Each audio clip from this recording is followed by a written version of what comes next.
začne v zavesti. Jaz sam osebno mislim, da je spreminjanje zunanjega sistema brez notranje spremembe jalovo. Najprej se mora spremeniti zavest in to se danes tukaj dogaja. To se kaže, da v bistvu običajno človeštvo, ne neki elita in neki izjemni posamezniki, se zavedamo bistvenih stvari in v bistvu sprememba se že v notranjosti že brbota, že obstaja. Zdaj se mora samo še naven preliti, izraziti.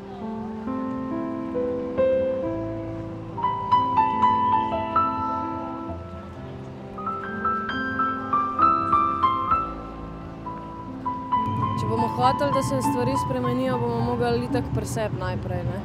Se pravi, v bistvu bi mogli, se mi zdi, najprej vsak posameznik ugotoviti, kaj bi rad spremenil in potem lahko vsi skupaj mogoče nekaj spremenimo. Najlažje kritizirati, pa nič ne narediti.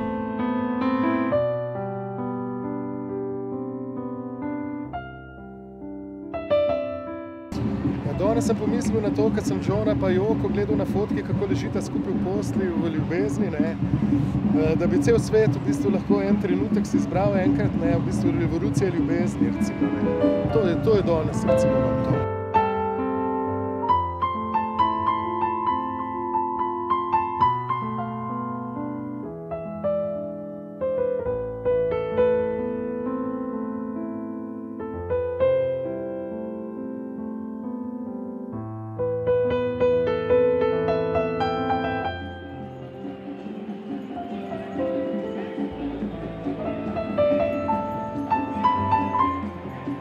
Da v bistvu vsak človek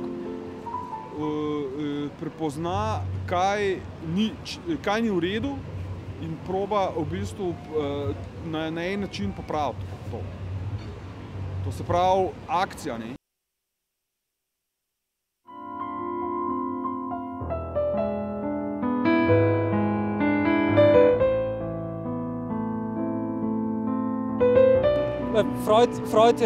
Mislim, da je bil Freud nekoč rekel super, da ko gre za majhne stvari v življenju, za majhne spremembe, je treba dobro premisliti.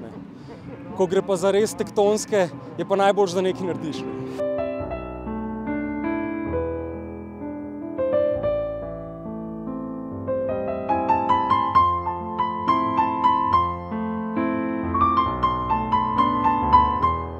Zdaj, kakor gledam tukaj ljudi okrog sebe in kako se te stvari zdaj zadnje cajte dogajajo, se mi zdi, da sprememba se bo zgodila, ampak ne nasilno, kar je zelo pomirjujoče dejstvo.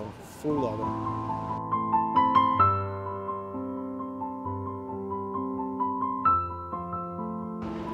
Sprememba je v bistvu edina stalnica.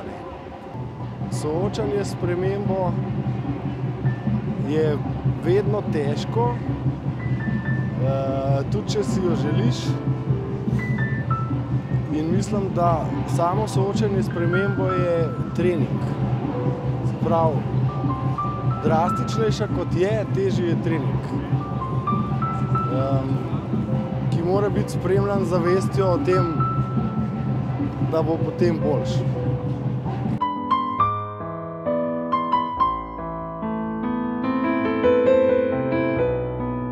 Nobene spremembe, tudi če gre za tisto na boljš, pa ni lahko izvesti sam.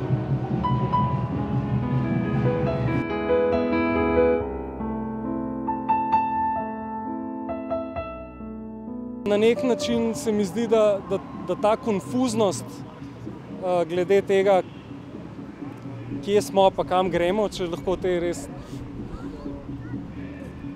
razvlečene fraze uporabim, so znak tega, da bojo potrebne temeljne spremembe. Če bi bili odgovori jasni, spremembe verjetno ne bi bile temeljne. Ne vem.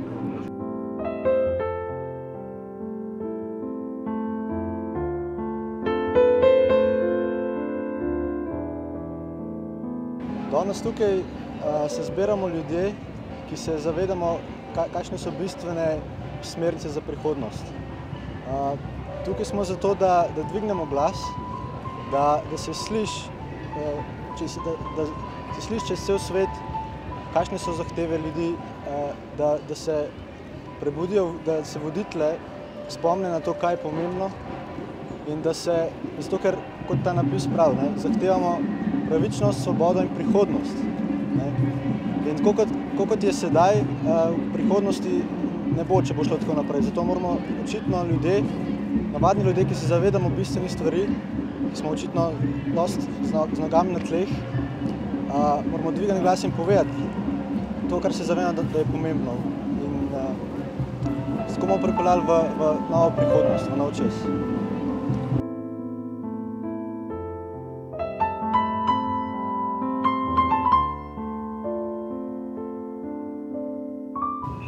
Se mi pa zdi, da to, kar se danes dogaja, da je že en v bistvu dosti velik korak mogoče k temu, da se bo kaj začelo spreminjati. No. Ne moram pa reči, da vem, kaj bi ta sprememba mogla biti, zaradi tega, ker ne vem, ampak vem pa, da bi bilo fajn, če bi se stvari spremenile. No.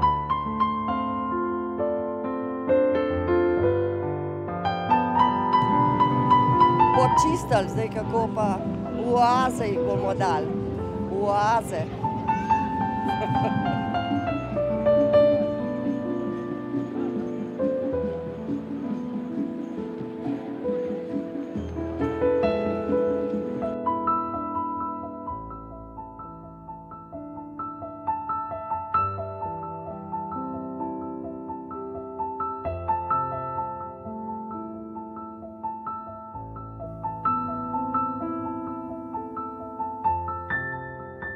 Individualno bi mogel vsak pri sebi narediti, da pač zna očeti, kaj je njegova potreba, kaj je pa njegova želja. Ne? Ker mi smo vsi zmanipulirani od propagande, da nekaj rabimo, čeprav ne rabimo, ampak je treba sam pri sebi razčistiti, kaj ti res rabiš. Ne? Jaz mislim, da če so spremembe prave, če res prihaja do resničnih sprememb, ki so temeljne, ne?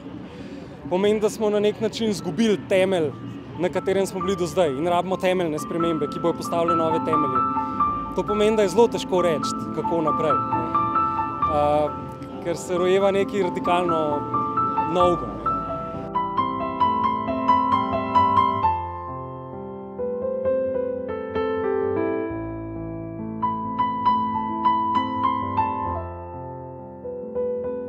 Gre predvsem v bistvu, po moje, za eno javno tribuno, za eno javno debato v bistvu o tem, kako bi lahko ta svet spremenili na boljši, kako bi v bistvu iznajdel nek sistem, ki bi bil bolj pravičen, nekaj seveda v svetovnem merilu, da bi veljali zakoni, ki bi veljali dejansko za vse, ne samo za močnejšega, da bi bilo dejansko stvari legalne, ne zgolj legitimne.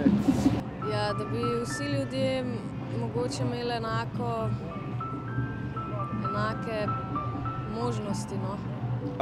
To, da bi vsi ljudje bili pravični, da bi vsi ljudje spoštovali drugega in kjer bi vsi ljudje delili. Če bi imel kdo več, bi dal unmu, kaj ima manj. Pa svet, v katerem se ne bi spodbujali gneva in negativnosti, ampak en skupen razvoj. V svet, kjer bi vodje, pač, ker očitno brez njih ne moramo, spodbujali svoje podrejenih razvojev. Izobilje, vse splošno, to bi bilo ful dobro.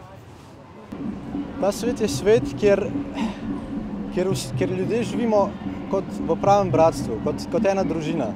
To pomeni družina, ki poskrbi za slehernega člana, kjer noben ne strada, noben ni bajno bogat, ampak tudi noben ni revež. To pomeni svet, ki ga preveva radost, ljubezen.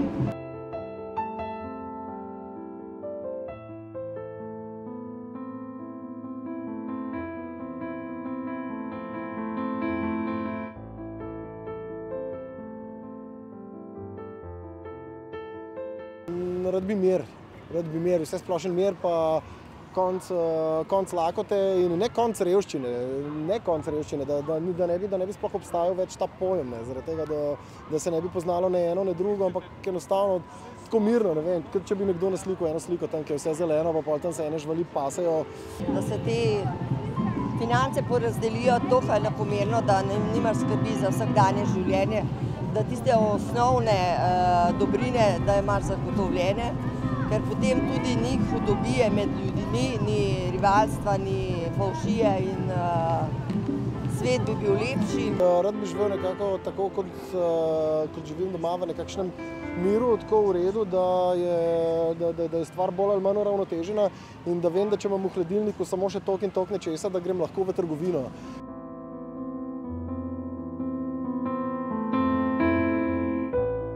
Vsak preprost človek in vsak veren človek lahko ve, kaj je preprost in dober svet. Z vrednotami, to je vse.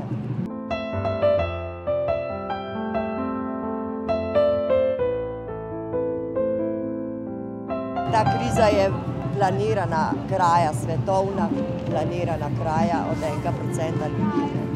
To ni nič naključnega, ne.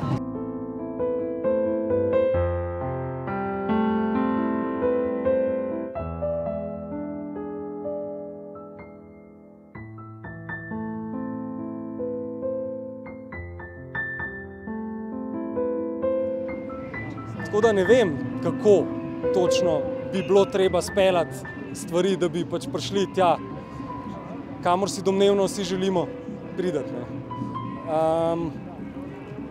Ampak mislim, da ene stvari so pa jasne. Izhodišča, konec koncev se mi zdi, da so dovolj jasna, kaj je narobe, pa skratka, mislim, da je veliko ljudem jasno, v čem je problem. Čist zelo en osnoven segment tega je pač distribucija dobrin, kakšna je. Tako da verjetno so ta izhodišča kar v redu. Če ne, so pa verjetno tudi posamezne ustave držav v redu izhodišča.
Je lepo v bistvu in ta občutek v bistvu spremembe je pa dober, je zelo dober, je občutek nekega razvoja, občutek neke rasti.